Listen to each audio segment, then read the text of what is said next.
শ্রীলঙ্কার বিপক্ষে 3 ম্যাচের টি-20 সিরিজকে সামনে রেখে 16 সদস্যের দল ঘোষণা করেছে বাংলাদেশ ক্রিকেট বোর্ড বিসিবি।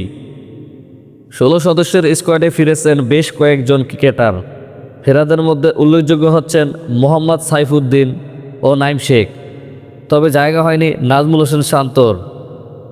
গত কয়েক সিরিজ ধরে ব্যাট হাতে ফর্মহীন শান্তকে নিয়ে প্রশ্ন ছিল নির্বাচকদের মনে। এবার ব্যর্থতার মাসুল গুনতে হলো দল থেকে বাদ পড়ে।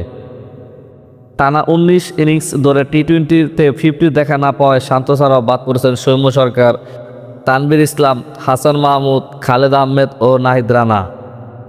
2022 সালের আগস্টে আফগানিস্তানের বিপক্ষে শেষবার টি-20 খেলেছিলেন নাইম। দীর্ঘ বিরতির পর আবারও জাতীয় দলে ডাক পেলেন তিনি। ইতিমধ্যে ওয়ানডে স্কোয়াডে আছেন এই বাঁহাতি ওপেনার। অন্যদিকে সাইফুদ্দিন সর্বশেষ টি-20 খেলেছিলেন 2024 সালের মে মাসের জিম্বাবুয়ের বিপক্ষে। তাসকিন আহমেদ ও মুস্তাফিজুর রহমানও ফিটনেস পরীক্ষায় উত্তরে জায়গা করে নিয়েছেন এই স্কোয়াডে। চলুন এক নজরে দেখে নেওয়া যাক বাংলাদেশ দলের চূড়ান্ত স্কোয়াড।